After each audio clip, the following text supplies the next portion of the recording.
Live from New Delhi, this is DD India, India's voice to the world. You're watching News Hour. I'm Mark Lynn. Namaskar. Coming up in the next hour. Now, India is expected to contribute 18% to global growth in the next 5 years, says the country's Finance Minister Nirmala Sitharaman. Hectic campaigning continues across 49 Lok Sabha constituencies in 8 states and union territories.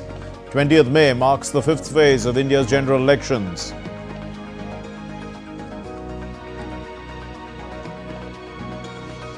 NATO commander says Russia does not have sufficient numbers for a Kharkiv breakthrough. Putin continues the second day of his state visit to China. And Bharat Parv at Cannes. Poster and trailer of the upcoming 55th International Film Festival of India also released.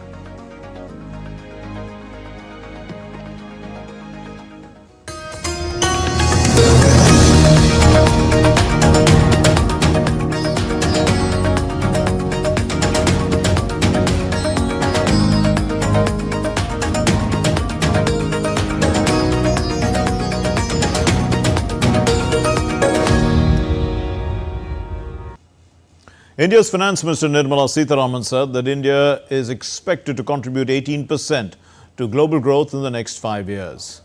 Delivering a keynote address at the annual Business Summit of the Confederation of Indian Industry on Friday in New Delhi, Sitharaman also said that the Indian consumer market is poised to double by 2031. She highlighted India's recognition as the fastest growing economy by global observers and expressed confidence in the nation's economic transformation. India's story is a compelling growth story. The IMF estimated that India's contribution to the global growth for 5 years beginning 2023 will be 18%.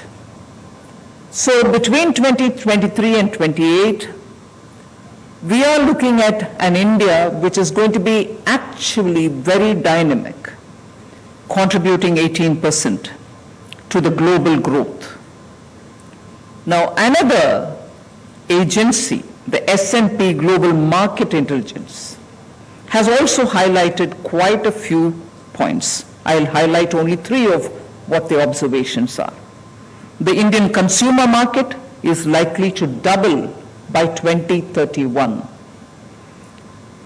I'm not saying from where it is going to reach what level. I'm only highlighting the opportunity that lies in that consumer market doubling. $2.9 trillion opportunity lies waiting in that. S&P also says consumer spending on food is estimated to rise to $1.4 trillion US. Again, a $1 trillion opportunity lies in waiting in that as well. S&P's third observation, spending on financial services will climb to $670 billion US. There, it's a $390 billion opportunity that lies waiting for us. And the Finance Minister also stressed on the importance of growing India's manufacturing share in the global value chain. She added that expanding manufacturing will also help India to be self-reliant. Highlight the fact that manufacturing must increase. India must also increase, with the help of policies, its share in manufacturing in global value chains. So, we need to have greater sophistication in our product manufacturing. We also need to see how best this can be given policy support. Capgemini Research Institute gave a report which came out in May 2024 that India figures at the top of the list of investment destinations for senior executives in Europe and in the US who are looking to reduce their dependence on China and shift part of their manufacturing capacity to emerging markets. So their preference is for India. 65% of nearly 760 executives surveyed were planning to increase investments significantly in India. Expanding manufacturing, India be self-reliant. Well, at the CIA summit, India's External Affairs Minister Dr. S. Jaishankar stated that the Indian economy has the potential to make significant strides towards a developed India, adding that such progress relies heavily on robust support from businesses. Our commitment is both to enhance capabilities and competitiveness in orthodox manufacturing, as well as to enter the sunrise sectors of semiconductors, electric vehicles, batteries, green and clean technologies, drones, and space. That is the way by which the Indian economy can leapfrog in its journey towards Viksit Bharat, but we can be successful only with the full support of business. So we not only need Make in India, we need invest in India, we need procure in India, we need design in India, and we need research in India.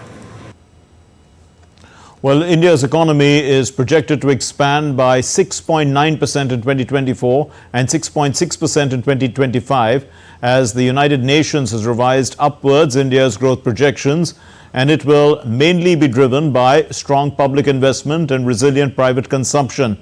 Pharmaceuticals and chemicals exports are expected to expand strongly. The world economic situation and prospects as the mid-2024 was released on Thursday, and the economic growth projections for India in the mid-year update, they have been upwardly revised from 6.2% GDP forecast made by the UN in January this year, and the projection in January for India's GDP for 2025 remains unchanged at 6.6% in the latest assessment of the economic situation.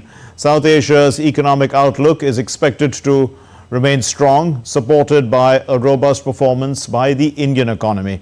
The update said that the consumer price inflation in India is projected to decelerate, staying within the central bank's medium-term target range. Similarly, inflation rates in other South Asian countries declined in 2023 and are expected to decelerate further in 2024.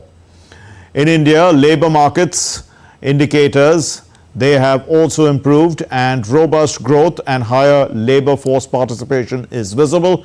The report also said that India's government has remained committed to gradually reduce the fiscal deficit and is seeking to increase capital investment. The report also notes that several large developing economies, Indonesia, India, Mexico taken into consideration, are benefiting from strong domestic as well as external demand, and growth in global trade is expected to recover in 2024.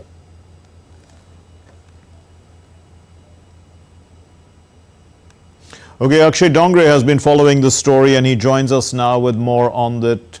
Akshay, what are the reasons for the growth trajectory being predicted for Indian exports, especially pharmaceuticals, as was mentioned here?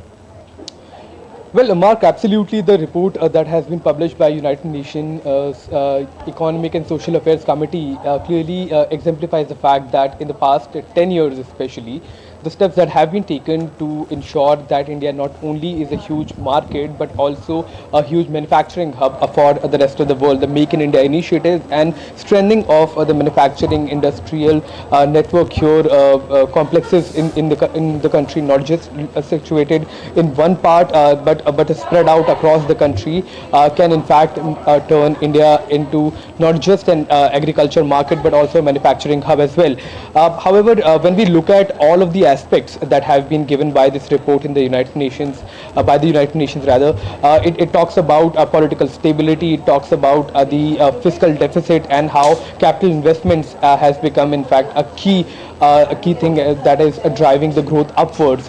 In fact, when we look at the report, it said that even if the fiscal deficit is brought down by the government, it is likely that the capital investment will continue. That will be pushing the growth further. And 6.9 is a figure that has been given by the United Nations this time. The government of India has been positive about the GDP growth, in fact crossing even 7%. There are other global economic agencies that have been projecting an even higher growth rate for the Indian market, for the Indian economy. And this growth that is taking place this year is not just limited, or it's not just a one-off growth spurt that is taking place this time around, but also in the next coming years, if the similar kind of political stability, economic initiatives are taken by the government of India, and if the trajectory that the economy has been continues to be, then we can see in fact even a higher growth, different from what the United Nations is speculating right now. But when it continues on the same trajectory, it can even go higher and can cross 7 or even 8% in the near future as well. Back to you, Mark. So given what you're saying then, Akshay, how quickly is India poised to become the third largest economy in the world?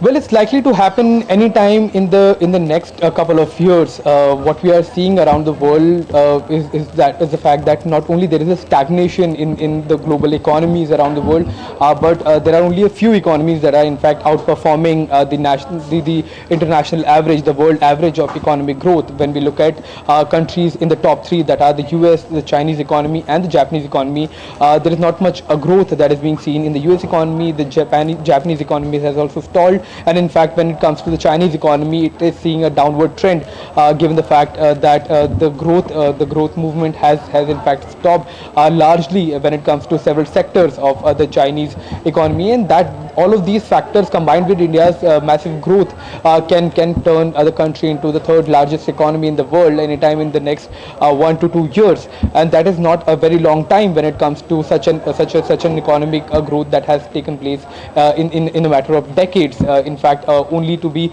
competed with China. India and China has in fact become two great examples when it comes to showing the world of how policy-driven initiatives taken by the government can in fact lead to economies reaching new heights. Mark. We leave it there. Thank you very much, Akshay Dongre, with those inputs. India is making strides in economic development, and its trade deficit will be facing limited near-term challenges from the ongoing geopolitical uncertainties. India's exports in April recorded positive growth in the face of the ongoing disruptions in global trade routes and uneven global growth. Imports, meanwhile, saw steeper growth, leading to a wider trade deficit. And according to the report, overall, services exports of India have been growing well, and the country is now the fourth largest exporter of digitally delivered services after the United States, UK and Ireland. The country now accounts for more than a fifth of international trade and services. India's digitally delivered services exports stood at US dollars 257 billion. That's up 17% year on year.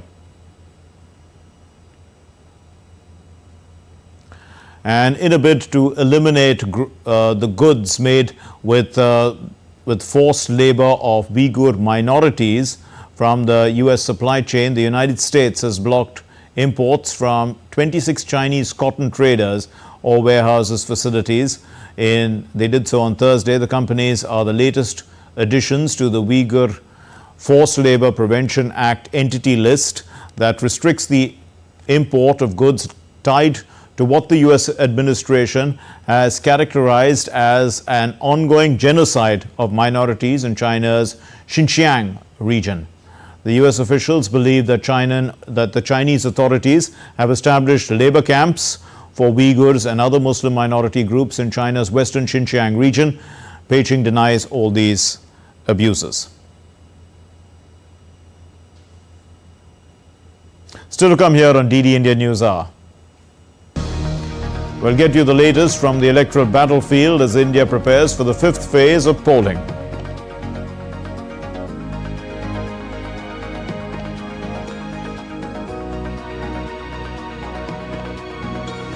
The Shrine Board plans to offer plants as prasad to the Vaishno Devi pilgrims. An update on the physical assault of the AAP Member of Parliament, Swati Mahiwal, by a party aide.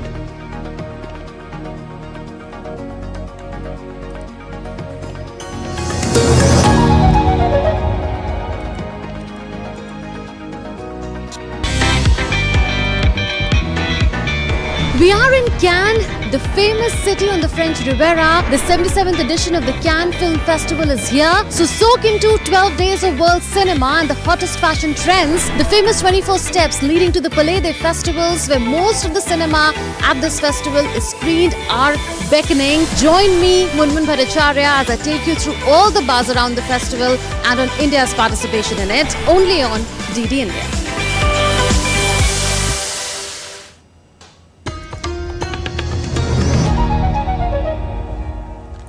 You're watching DD India News Hour. I'm Mark Lynn, and now let's get you the latest from the world's largest democratic election in India.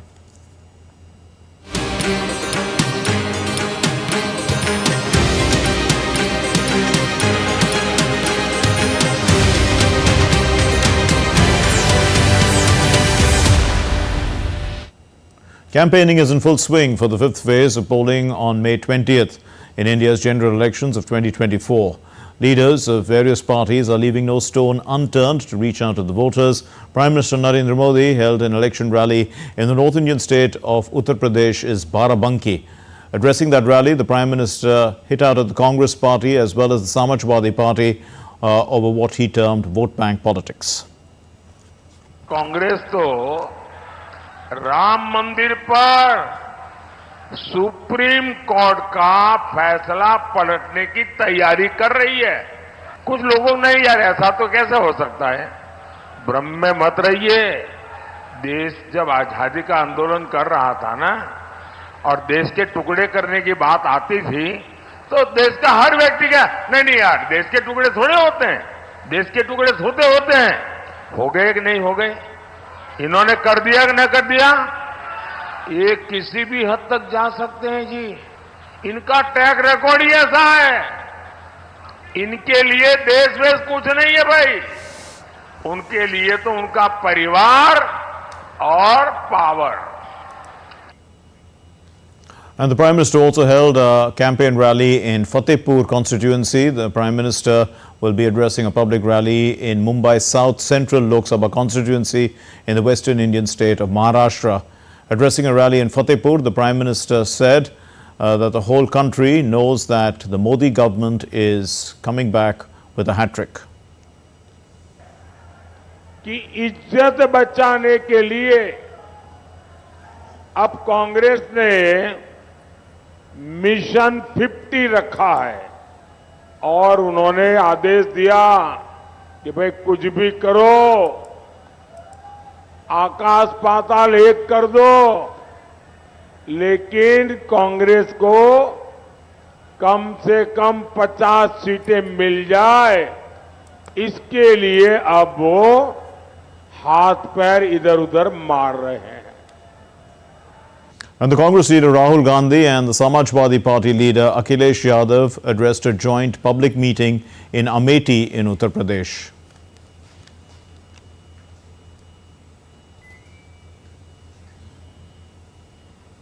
Now, the Congress General Secretary Jam Ramesh on Friday held a press briefing at New Delhi. Addressing the media, he said that it's become clear that the India bloc is going to win. 4 चरण के चुनाव हो चुके हैं लोकसभा के, 379 सीटों में चुनाव हो चुका है और 25 तारीख को दिल्ली के 7 सीटों में चुनाव होने वाला है. इन 4 चरणों के बाद ये बिल्कुल स्पष्ट हो गया है, साफ हो गया है कि कांग्रेस पार्टी और इंडिया जनबंधन की पार्टियों को स्पष्ट और निर्णायक बहुमत मिलने वाला है. And Ashutosh Mishra joins us from Bhubaneswar and Kriti Vadera from Ayodhya now on the latest in these elections. Ashutosh, let me start with you. What are the key issues in Orissa in general, since they are both the assembly elections as well as the Lok Sabha elections taking place there? Absolutely, Orissa elections are very interesting this time, especially because of the personal interest that Prime Minister is showing. He has campaigned repeatedly in the state. He has held a road show in Bhubaneswar. He has held 4 rallies. And he has himself raised some very important issues, the most important being what he calls Odia Asmita or Odia pride. This he is linking directly to chief ministers poor knowledge of Odia language, culture, and his poor knowledge of the state administration. In some of the rallies that he addressed, he even challenged the chief minister to name a few villages in his own constituency, Kantabanji. This time the chief minister is contesting from 2 constituencies, his traditional constituency of Hinjali and another constituency, Kantabanji. So he called upon people in his Bolangir rally to ask the chief minister to name 10 villages in the constituency. At another place he said the chief minister doesn't know the names of the districts. He won't know the names of the districts and the headquarters. So the campaign this time is really very intense, and at times it has turned vitriolic. The real issues for the Prime Minister, the issue is Odia Asmita or restoring Odia pride and ensuring a good administration in the state, because he thinks that the state has suffered because of lack of good administration. State has ample natural resources, mineral resources, but it has not made the kind of progress that it should have made over the years. And he holds the Chief Minister and his administration directly responsible for this. So for the Prime Minister, this is the issue. On the other hand, for the ruling Biju Janata Dal led by Naveen Patnaik, the issues are, they also say that development is an issue. But from their point of view, ample development has taken place in the state, but more development should take place, and they are seeking votes on development plan only. And for them also, Odia Asmita is an issue, but they are linking it to development in the sense that Naveen Patnaik has ensured the development of the state, and it is because of the development that he has brought that Orissa for the first time is being recognized nationally and even internationally. So these are the major issues in the state, and the main fight is between BJP and BJD. Congress is the third force, but it doesn't have the kind of power or the kind of force that it was in the past. So this time the battle is really between BJP and BJD, and it revolves around these issues. Right, let's go across to Kriti Vadera, also joining us from Ayodhya. Kriti, to what extent, has the Ram temple fulfilled the aspirations of the people of Ayodhya, and what are the issues in the election? Well, good afternoon, Mark, and let me tell you that mercury is rising as high as 42 to 43 degrees Celsius here in Ayodhya, and so as the fever of this election, which will be there on 20th of May. Ayodhya will be polling in 5th phase of voting this time.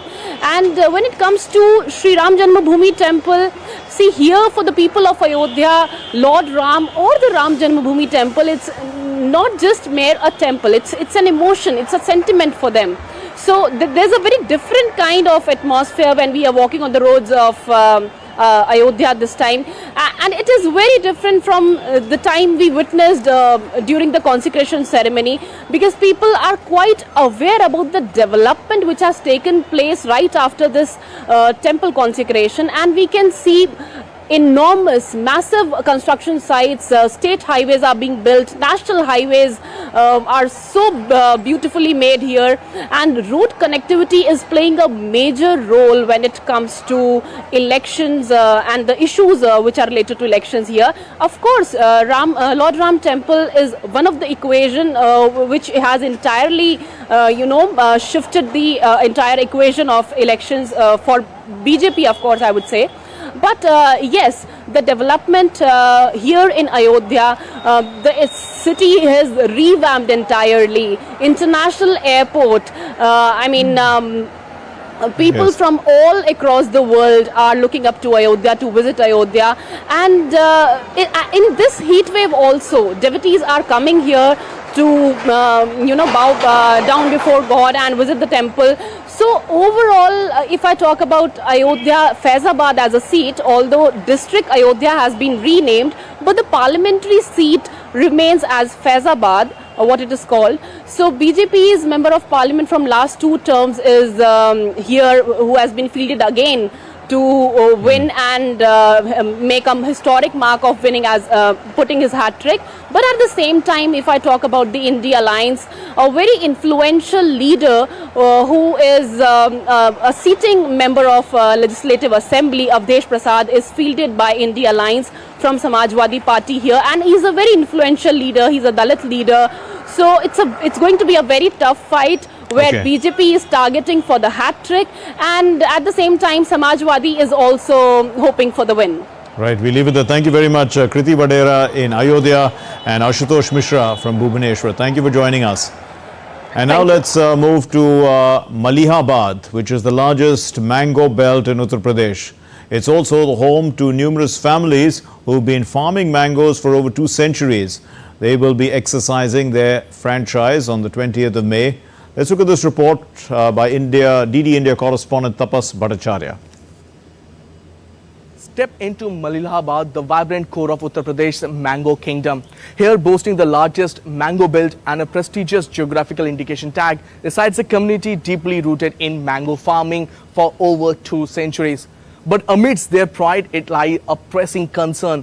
What are the challenges they face and what are their aspirations for the upcoming general elections?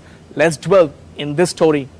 Uttar Pradesh Malihabad is synonymous with some of the best mangoes not just in the country but around the globe. Here, generations have toiled the fertile soil to cultivate some of the finest varieties of mango known to man.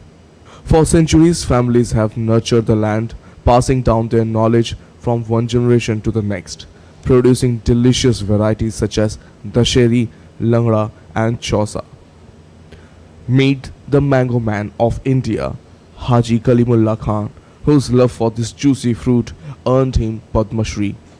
His love for the mangoes is what makes him grow over 1,600 varieties on his 8-acre land. When I was a teenager, I had planted saplings of 7 different varieties of mangoes.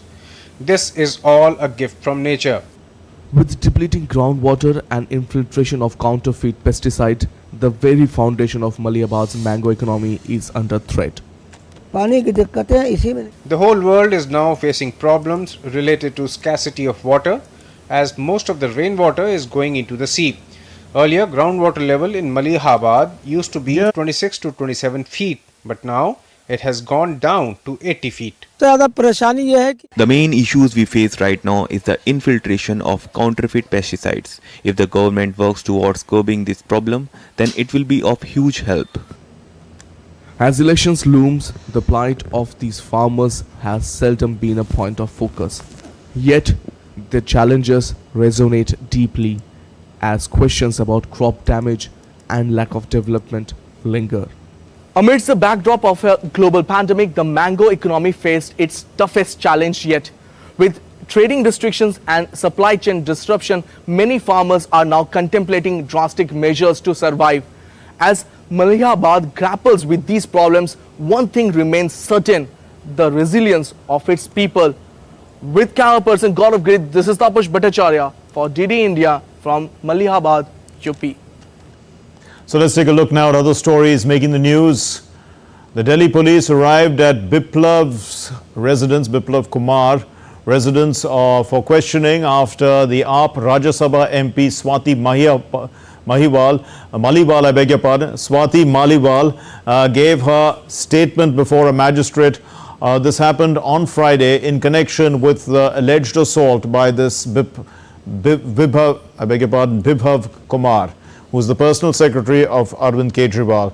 Before this, she underwent a medical checkup at the All India Institute of Medical Sciences in this regard. And the National Investigation Agency has filed a charge sheet against Aman Salim Sheikh in relation to the Indian Navy spying case. This happened Friday. Aman, who is a resident of Mumbai, has been booked under IPC and UPA Act, and the conspiracy that targeted the information of India's defense establishments involved Pakistani intelligence operatives. In an initiative to promote environment-friendly and sustainable products among the devotees, the Vaishno Devi Shrine Board has planned to offer plants as prasad to the pilgrims. The plants will be indigenous species reared in a nursery near Katra in Riyasi, and they are compatible with the local climatic conditions. Now, still to come here on DD India News Hour. The China Coast Guard has expelled a fleet of Filipino vessels once again. And we'll get the latest also on the ground situation in Israel.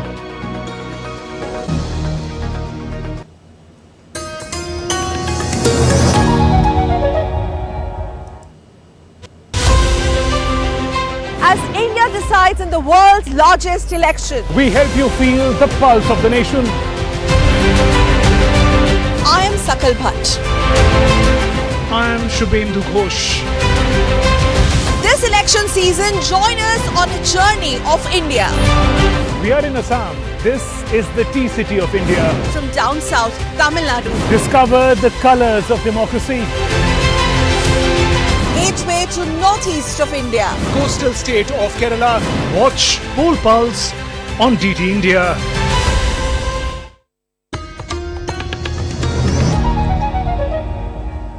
You're watching DD India News Hour. I'm Mark Lynn. Here's a recap of our main stories.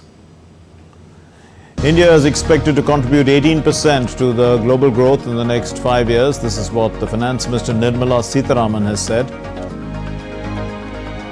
NATO commander says that Russia does not have sufficient numbers for a Kharkiv breakthrough. And Vladimir Putin continues his second day of his visit to China. It's a state visit. Bharat Parv at Cannes Film Festival, also a poster and trailer of the upcoming 55th International Film Festival of India is released. Well, the Finance Minister Nirmala Sitharaman, she spoke on India's transition to green energy, delivering the keynote address at the annual Business Summit of the Confederation of Indian Industry on Friday in New Delhi. The Finance Minister said that this was sure to generate a new market, employment and global demand. Another highlightable point, which I'm sure is already observed, is India's transition towards green energy, green economy, sustainable and future which is responsibly got to be built up. It is sure to generate a new market and global demand. A 2021 report of the World Economic Forum projects that 50 million net new economy jobs are going to be created in India because of that, and a 1 trillion economic impact by the year 2030. You already see that in solar energy, the push that has been given due to the favorable policies of the government, other than of course the favorable policies on green hydrogen, green ammonia, all of which are really taking good concrete shape. The solar energy itself has shown the extent to which job creation possibilities exist at various levels. And the Finance Minister also emphasized India's increasing prominence in the telecommunications sector, noting that India has become Apple's second largest manufacturing center for iPhones outside of China. Presently, the telecom sector's PLI has actually helped India to become better Atmanirbhar, in that 60% import substitution has been achieved in the telecom sector. That itself gives quite a big scope for our Indian industry. PLI scheme is also transforming the mobile and electronics sectors. From 78% import dependence in 2014, today 99% of all mobiles sold in India are made in India. 99%. Value addition in electronics and smartphone manufacturing too have grown significantly, having crossed 20% from the negligible level of 2014-15. India is becoming Apple's second largest manufacturing hub for iPhones outside of China. India's economy is projected to expand by 6.9% in 2024 and 6.6% in 2025. This is as per the United Nations' revised growth projections for India, which is revised upwards. And it's going to be mainly driven by strong public investment as well as resilient private consumption. And to talk more about this, we have with us Dr. Charan Singh, who is an eminent economist, CEO of eGrow Foundation. Thank you for being with us, Dr. Charan Singh. What are the inherent strengths of the Indian economy? So, I was going through this report with the United Nations World Economic Situation and Prospects just been released. That report is a brief report, about 30 odd pages, speaks at length. The crispy thing is, what's the beauty of that report? Now, it's very clearly mentioning something which we have been discussing in our country, and I've been talking about it very vocally, that during the COVID time, the type of fiscal stimulus that we had, the courage and the fiscal stimulus was phased over a period of years.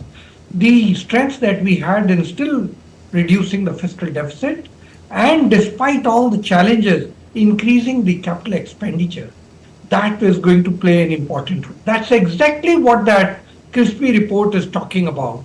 It is mentioning very clearly that India has been fiscally very, very responsible, despite all odds, and also saying that the capital investment that is taking place at the public or the government sector is something praiseworthy, and that is leading to growth.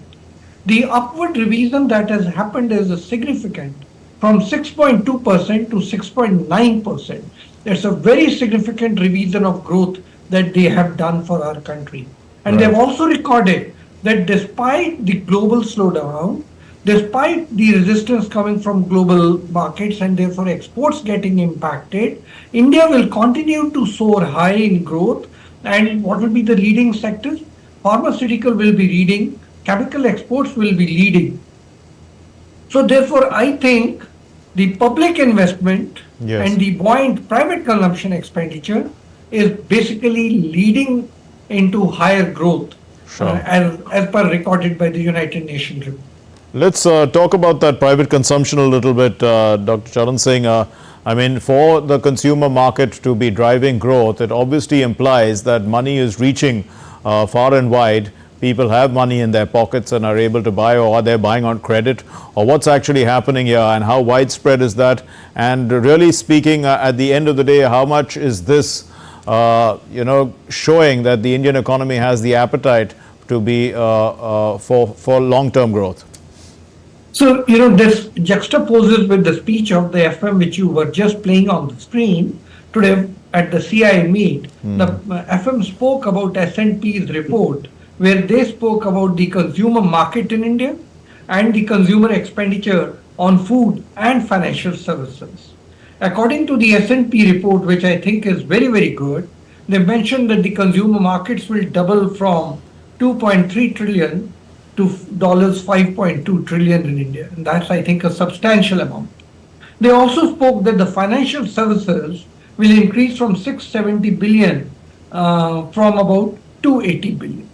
And they also spoke about consumer spending on food, which will increase to 1.4 trillion by 2031 from 6.15 billion. So the point I'm making, and fits the question that you were asking, that the consumer expenditure, consumer confidence is rising. And it's clearly noted that where all can be the push coming from. And they said it could be coming from telecommunication, entertainment, restaurants and hotels. That means the Indians have the purchasing power and they're willing to go out and spend that.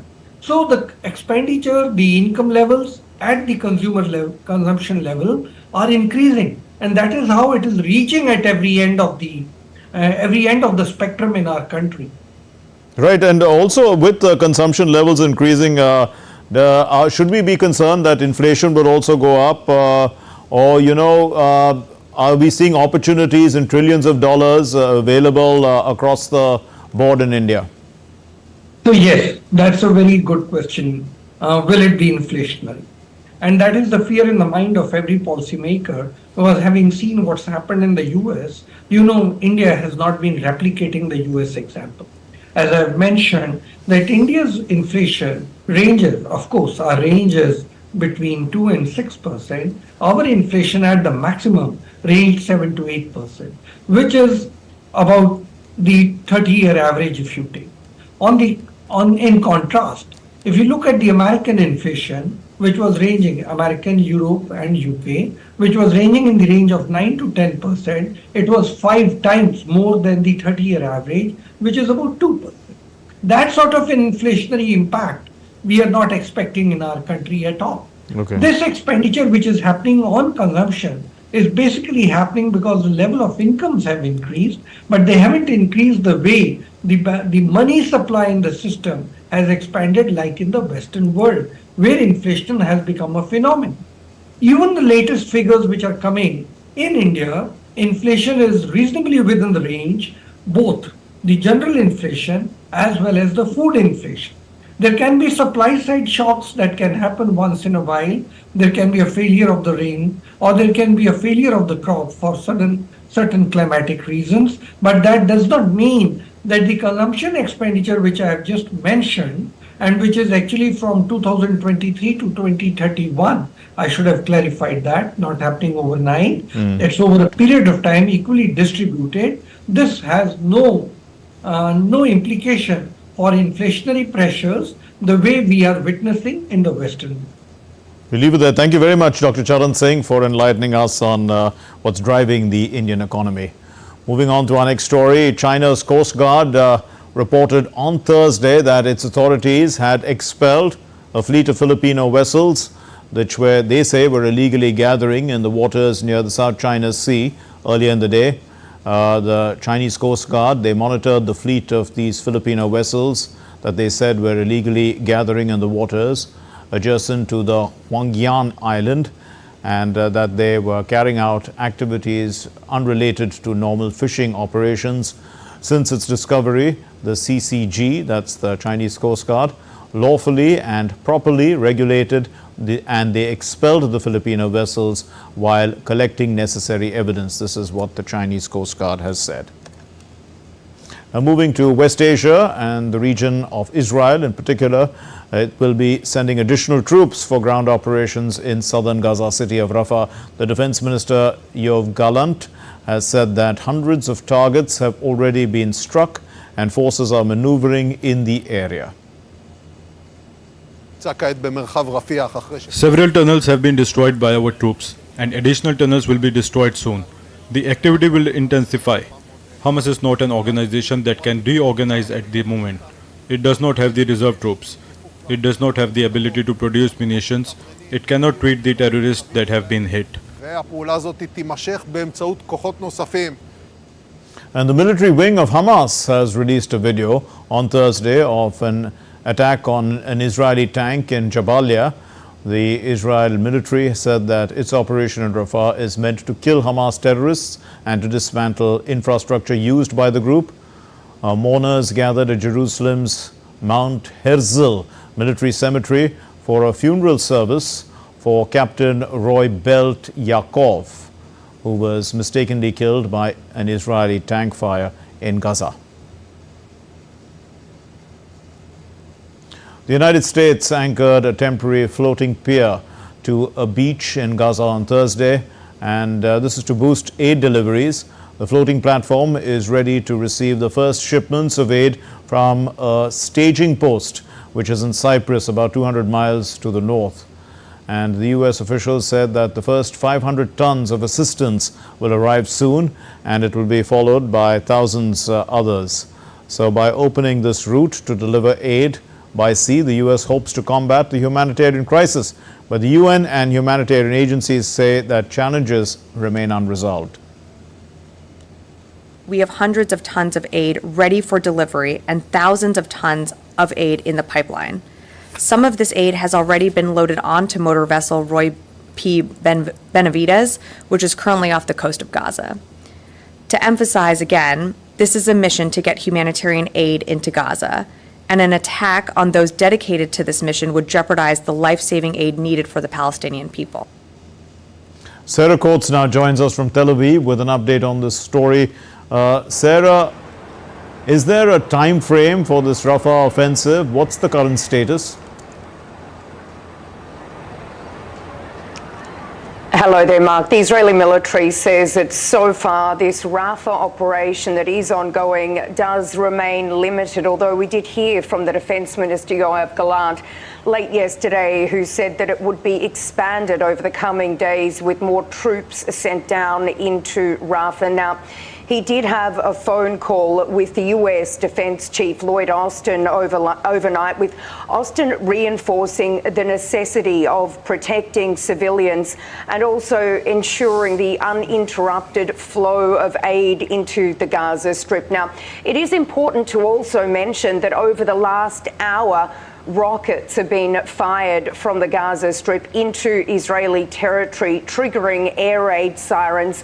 And also right now, Mark, Israel is responding to South Africa's genocide claim at the ICJ. We have heard from one representative that's come out to say that over the course of this Rafah operation, that so far some 700 tunnel shafts have been found by the Israeli military in Rafah, and also some 600 rocket launches. Now, this is a place that the Israeli military claims that it has to go into, saying that the remaining 4 Hamas battalions are stationed there, with these lawyers for Israel also believing that there are a number of these Israeli hostages that are also being held in Rafah, Mark. Also, Sarah, what's expected from the temporary floating pier in Gaza? Is smooth passage of aid guaranteed? We do have a statement from the US Central Command. It came out to say that trucks began moving over this temporary pier at 9 a.m. local this morning. So that was just a few hours ago. Now, what we do understand, according to CENTCOM, is that it can facilitate up to 150 trucks on a daily basis, which have the capacity to bring in some 500 tons of aid. Now, CENTCOM did once again say that no US troops would actually be on the ground in Gaza. So still the mechanism of how all of this works is unclear, but really what we are hearing from a number of aid groups, they say that while this will do a little bit to sort of alleviate this intense human suffering that we are seeing in the Gaza Strip, it is not enough, and what needs to happen, more crossings need to be opened, like the Rafah border crossing, which of course is a vital lifeline for the Palestinian people in the Gaza Strip. Once again, calling for Israel to open these border crossings. Now, what we do need to remember is that at the beginning of this war, or before this war broke out, there were at least 500 trucks going into the Gaza Strip on a daily basis, with aid groups saying that that number has dropped dramatically, with some days less than 100 trucks going in, Mark. Sarah Coots in Tel Aviv, thanks very much. The officials from the Indian Embassy in Israel paid their last respects to the retired Colonel Vaibhav Anil KH, and he's an Indian Army veteran who lost his life in Gaza as his mortal remains were repatriated to India. The embassy officials were joined by the senior officials from Israel's Ministry of External Affairs and Israel's Defense Forces, as well as the United Nations Department of Safety and Security. KH died while traveling in a vehicle to a hospital in the Khan Yunis area from Rafah. According to the statement from the world body, Vaibhav joined the United Nations as a security service coordinator and was posted a month ago in Gaza. NATO's military committee met in Brussels on Thursday to discuss Russia's war in Ukraine. And Admiral Rob Bohr, the committee's chief, said that in his opening remarks, he said that more help was on the way to Kiev. Ukraine is currently trying to repel a Russian assault in the northeast while defending against Moscow's main thrust in the eastern front lines. Now, Russia and China have reaffirmed that both countries and their energy alliance will grow stronger. So this was happening when speaking at the Russia-China Expo in Harbin. The Russian President Vladimir Putin said that the close relationship between Russia and China was a guarantor, in fact, for energy security. And he enhanced the well-being of the two countries. He said that this is what's doing so. Russian-Chinese inseparable partnership is a direct influence on the development of the two countries' economies and will reliably provide energy security, stimulate the creation of new industries and well-paid employment, improve the welfare and quality of life in our countries for our citizens. Our strategic alliance in energy field has become a main framework of the overall global energy resources market. I am sure it will strengthen further. And let's get you now the glitz and glamour from the 77th edition of the Cannes Film Festival in France. And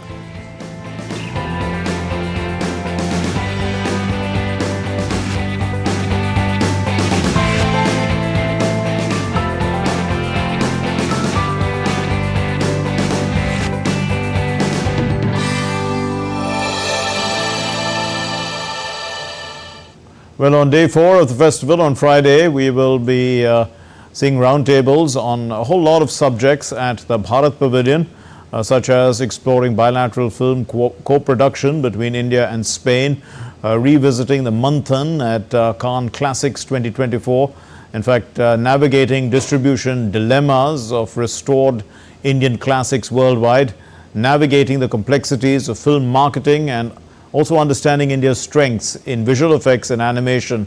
The Indian classic Manthan by Shyam Benegal was screened at the Cannes Classics section of the 77th Cannes Film Festival. The 1976 film is based on a pioneering the milk cooperative movement of Dr. Verghese Kurien, the father of the White Revolution in India. The film's reels were preserved in film vaults for several decades and then they were restored. The restoration took a whole year.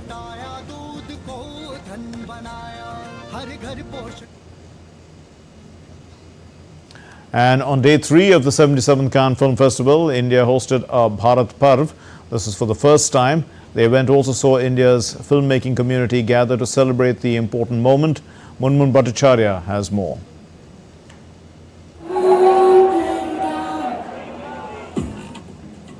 It was a gala evening for India at Cannes on Thursday. A fusion of Indian cinema, music, cultures and cuisine. And so, a celebration of India's diversity. Flanked by Indian celebrities, actors, singers and filmmakers, Secretary, Ministry of Information and Broadcasting in the Government of India released the poster and trailer of the upcoming 55th edition of the International Film Festival of India in Goa, to be held from 20th to 20th November this year. Save the date poster and trailer of Waves, the first World Audio and Visual Entertainment Summit, was also released. Waves will be organized on 30th November 2024 alongside the International Film Festival of India in Goa. It's only save the date, 20th November 2024, Goa. So you have the International Film Festival of India and you have the first of its kind World Audiovisual and Entertainment Summit happening in Goa. All of you esteemed guests, you are welcome to Goa and India. Indian singers including Sunanda Sharma and Shan and 3 Gen Z performers made it a musical evening to remember. The food menu at Bharat Parv was specially curated too. It gave a taste of Indian culture to every palate. All in all, the Bharat Parv at Cannes celebrated the diverse tapestry of Indian cinema, its myriad tunes and cuisine inspired by all 4 corners of Bharat. The gala evening had all the ingredients of a mini India away from home. With cameraman YK Loknath, Munmun Bhattacharya reports for DD India. And let's get you some sports news now. KL Rahul leads Lucknow Super Giants are going to be looking to hold on to the remaining chances for a playoff qualification against the lowest placed Mumbai Indians on Friday. LSG have lost 3 consecutive games, which have heavily dented their chances of a top 4 finish, almost pulling them out of the season. And if they manage to win their last group stage encounter against Mumbai Indians, they'll have to rely on the results of other teams as well to qualify. And for the Mumbai Indians, they are looking to end this tournament on a high, as they have had a bad season otherwise. They're placed last, as we said earlier, on the points table with just 4 wins from 13 games. Meanwhile, Sunrisers Hyderabad became the third team to qualify on Thursday for the playoffs after their match against Gujarat Titans was abandoned without the toss due to incessant rainfall. The Pat Cummins side, in fact, has reached 15 points in 13 games after its match got washed out due to rain in Hyderabad. However, Hyderabad still have a game left against Punjab Kings on Sunday, and with 3 playoff spots already sealed, the fight is now between CSK, RCB and LSG for the final spot. The American Tommy Paul has produced the biggest clay court result of his career at the Italian Open, outclassing the 9th-ranked Hubert Hurkacz. He's won 7-5, 3-6, 6-3 on Thursday to earn a spot in the semi-finals at the Foro Italico. Paul broke the big serving Hurkacz 7 times and dropped his own serve 6 times, so it was quite an unusual match. Paul also registered a straight set victory over the defending champion Daniel Medvedev in the pre-quarterfinals, and before beating Medvedev, Paul had never defeated a top 20 player on clay in his life. Now he has defeated 2 top 10 players and is on his way to a final. So world number 1 Iga Swiatek has also marched into her 3rd Italian Open final. She beat the American 3rd seed Coco Gauff. She won 6-4, 6-3 in the first semi-final on Thursday. The Pole hit back to take the first set 6-4 with a clinical backhand winner. Meanwhile, the second set went with serve until Swiatek broke the 20-year-old to lead 3-2 and eventually booked a spot in the final, where she will bid for a 3rd Italian Open title in 4 years. Meanwhile, in the other semi-final match, the world number 2 Sabalenka put away the American Danielle Collins, who's the 13th seed, 7-5, 6-2, and booked her place in the Italian Open final. Collins, after in fact beating Collins, this Belarusian has raced to a 4-1 lead in the first set before the American broke back to draw level. Sabalenka, however, eventually took the set and eased to victory. In fact, never facing a break point in the second set. That's all we have in this edition of DD India News Hour. Let's know your thoughts on the news of the day. You can get the latest news and updates on the go if you want. They are available on the DD India mobile app. The app is available both for Android and iOS platforms. You can scan the QR code that's on the screen now and you can download the app. We'll be back with more news as it breaks here on DD India. My name is Mark Lynn from all of us here. Thanks very much for watching DD India News Hour. Namaskar.